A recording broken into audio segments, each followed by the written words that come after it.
Good morning students. आज हम भारत के राष्ट्रपति की वास्तविक स्थिति का नेक्स्ट पार्ट देखिए। विधेयक पर हस्ताक्षर करना अथवा पुनर्विचार करने के लिए वापस भेजना क्या है? राष्ट्रपति संसद द्वारा पारित किसी भी विधेयक को पुनर्विचार के लिए संसद के पास वापस भेज सकता है। इस मामले में राष्ट्रपति मंत्रिमंडल की सलाह को मानने के लिए बाध्य नहीं है, मजबूर तो नहीं है। इसकी अतिरिक्त धारा 111 में यद्यपि राष्ट्रपति को वीटो शक्ति प्राप्त नहीं है, लेकिन संसद और मंत्रिमंडल किसी विधेयक पर एक निश्चित समयावधि में हस्ताक्षर करने के लिए बाध्य नहीं कर सकते। यह पूर्णतः राष्ट्रपति के संवेग पर ही निर्भर करता है कि वो करे या नहीं करेगा, कि वो कब विधेयक को स्वीकृति मंजूरी दे। राष्ट्रपति ज्ञानी जैल सिंह तथा वेंकटरमन ने सन 1986 में पारित पोस्टल संशोधन बिल पर हस्ताक्षर नहीं की थी। इस विवाद का अंत तभी हुआ जब चंद्रशेखर सरकार के समय संसद ने इस बिल को वापस ले लिया था। सर्वोच्च न्यायालय से सलाह मांगना राष्ट्रीय संविधान के तहत कानून से संबंधित किसी भी विषय पर परामर्श मांग सकता है, राय ले सकता है। सामान्यतः राष्ट्रपति मंत्रिमंडल की सलाह से के अनुसार ही मामलों को सर्वोच्च न्यायालय के पास सलाह के लिए भेजता है, लेकिन अनेक विधि विशेषज्ञों का मानना है कि इस अधिकार का प्रयोग राष्ट्रपति अपनी इच्छा अनुसार कर सकता है और इस बारे में उसे मंत्रिमंडल की सलाह मानने को कोई आवश्यकता नहीं है।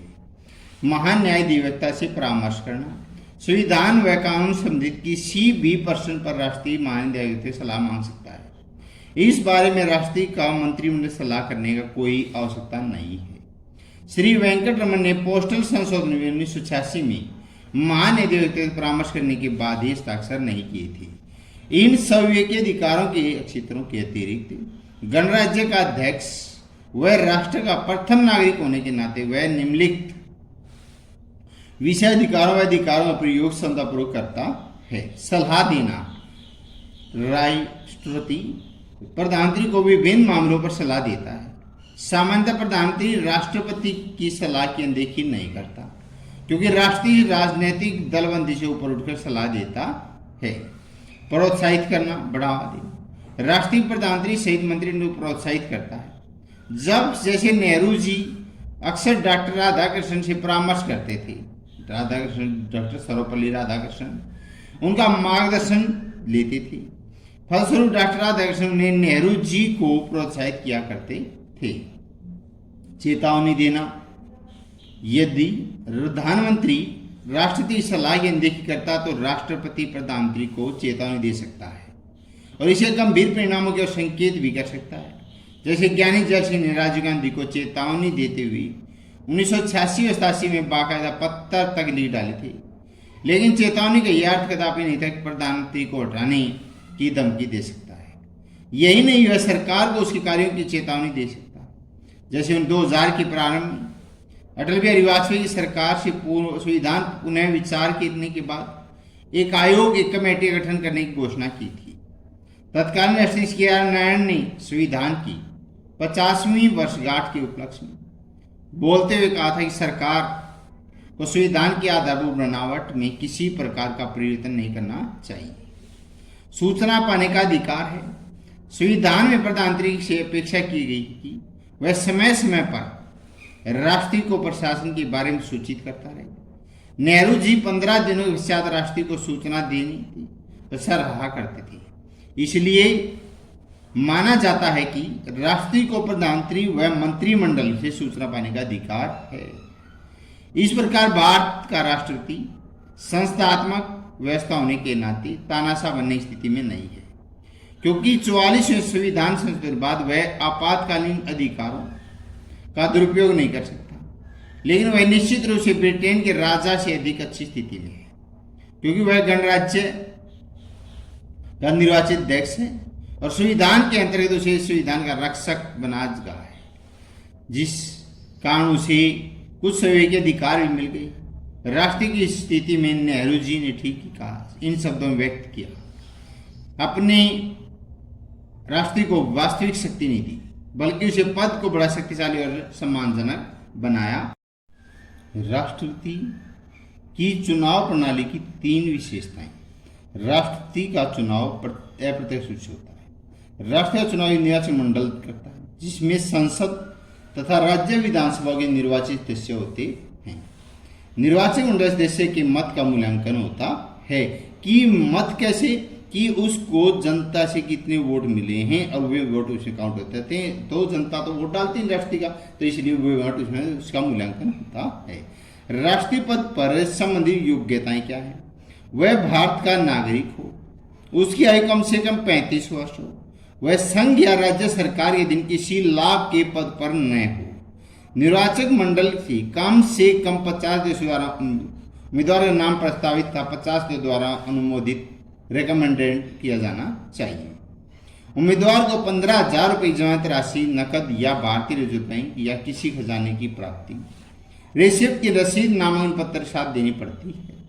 यदि उम्मीदवार विजयी हो जाता तो कुल मतों में से 6 में से अधिक मत प्राप्त कर लेता उसे जमानत राशि वापस दी जाती है, अन्यथा उसकी जमानत राशि जब्त कर ली जाती है। राष्ट्रपति की 4 कार्यकारी शक्तियों उल्लेख है। संघ की कार्यकारी शक्तियां राष्ट्रपति के हाथों में निहित होती है, जो उनका प्रयोग मंत्रिमंडल सलाह से करता है। मंत्रिमंडल का अध्यक्ष प्रधानमंत्री होता है, अतः व्यवहार में राष्ट्रपति की कार्यकारी शक्तियों का प्रयोग प्रधानमंत्री करता है। राष्ट्रपति औपचारिक रूप से जिन कार्यकारी शक्तियों का इस्तेमाल करता है वे हैं: देश का संपूर्ण प्रशासन राष्ट्रपति के नाम पर चलता है। प्रधानमंत्री मंत्री परिषद के सदस्यों की नियुक्ति राष्ट्रपति द्वारा की जाती है। राज्यों के राज्यपाल की नियुक्ति राष्ट्रपति द्वारा की जाती है। संघ लोक सेवा के अध्यक्ष और सदस्यों की नियुक्ति भी राष्ट्रपति द्वारा की जाती है। राष्ट्रपति की वित्तीय शक्तियों का संशोधन, बजट तैयार करना। संसद में बजट राष्ट्रपति के नाम पर ही पेश किया जाता है, जिसमें संघ सरकार के आय व्यय का ब्यौरा होता है। धन बिल, संसद कोई धन बिल राष्ट्रपति की पूर्व अनुमति के बिना पेश नहीं किया जा सकता। आकस्मिक निधि, भारत का आकस्मिक निधि राष्ट्रपति के अधीन है और उसमें से धन खर्च करने का अधिकार राष्ट्रपति को हो। वित्त आयोग की नियुक्ति करना, हर 5 वर्ष के पश्चात राष्ट्रपति को वित्त आयोग नियुक्त करने का अधिकार है, जो वित्तीय मामलों पर अपनी सिफारिश देता है। राष्ट्रपति की संकटकालीन शक्तियों का संक्षेप में उल्लेख करें। हमारे संविधान की यह विशेषता रही है कि हमारे इसमें राष्ट्रपति को संकटकालीन शक्तियां दी गई हैं। वह इन शक्तियों का प्रयोग खतरनाक या आपातकालीन इमरजेंसी कही आ जाती है परिस्थिति में निपटने के लिए करता है। राष्ट्रपति 3 प्रकार की आपातकालीन शक्तियों का प्रयोग करता है। अनुच्छेद 352 के अनुसार युद्ध वह बाहरी आक्रमण से निपटने के लिए आपातकालीन घोषणा करना। अनुच्छेद 356 के अनुसार राज्य की संवैधानिक मशीनरी असफल होने पर आपातकालीन घोषणा करना। अनुच्छेद 360 के अनुसार वित्तीय संकट से उत्पन्न आपातकालीन घोषणा करना। राष्ट्रपति को पद से हटाने संबंधी महाभियोग की प्रक्रिया के दोषों का उल्लेख कीजिए। राष्ट्रपति के विरुद्ध महाभियोग की प्रक्रिया में निम्नलिखित 3 बातें स्पष्ट नहीं है जिन्हें इस प्रयोग क्रिया दोष कहा जा सकता है। संसद के मनोनीत सदस्य राष्ट्रपति के चुनाव में भाग नहीं ले सकते, परंतु महाभियोग में भाग ले सकते। जिस तारीख को राष्ट्रपति को हटाने प्रस्ताव पास किया जाता है उस तिथि को राष्ट्रपति के कार्यों को अवैध नहीं माना जा सकता। राष्ट्रीय महाभियोग के प्रस्ताव को पास होने से रोकने के लिए लोकसभा को बंद कर सकता है। वह ऐसा 14 दिन का नोटिस दिए जाने के बाद भी कर सकता है। यह स्पष्ट नहीं है कि महाभियोग की कार्रवाई एक बार शुरू करने के पश्चात समाप्त की जा सकती या नहीं, क्योंकि यदि राष्ट्रपति बीच में त्यागपत्र दे तो क्या होगा। संविधान में इस संबंध में कोई स्पष्टीकरण नहीं दिया गया। यदि राष्ट्रपति को पद से हटा दिया जाता तो वह भविष्य में किसी सार्वजनिक पद ग्रहण करने की योग्य नहीं है या नहीं। राष्ट्रपति नाममात्र का शासक होता है। एक व्याख्या है, यद्यपि संवैधानिक दृष्टि से समस्त कार्यपालिक शक्तियां राष्ट्रपति के पास है, वह भारतीय गणराज्य का राज्याध्यक्ष है, लेकिन वास्तव में नाममात्र का शासक है, क्योंकि संसदीय व्यवस्था होने के कारण व्यवहार में उसकी समस्त शक्तियां प्रयोग प्रधानमंत्री सहित मंत्रिमंडल करता है। राष्ट्रपति अपनी सभी शक्तियों का प्रयोग मंत्रिमंडल सलाह से करता है। सर्वोच्च न्यायालय ने शमशेर सिंह बनाम पंजाब सरकार के मामले में कहा था कि ऐसी कोई स्थिति नहीं जब राष्ट्रपति की सहायता के लिए कोई मंत्रिमंडल हो अतः संसदीय व्यवस्था होने के नाते राष्ट्रीय नामांतर का शासक है। राष्ट्रपति द्वारा वित्तीय आपातकालीन घोषणा करने पर पड़ने वाले मुख्य प्रभावों का उल्लेख है। राष्ट्रपति राज्यों को वित्तीय साख बनाए रखने के लिए आवश्यक निर्देश दे सकता है। राष्ट्रपति किसी भी कर्मचारी या न्यायालयों के न्यायाधीशों के वेतन और भत्तों में कटौती कर सकता है। राष्ट्रीय राज्य विधानमंडलों द्वारा पास किए गए धन विधेयकों को आवश्यकता पड़ने पर अपनी स्वीकृति के लिए मंगवा सकता है।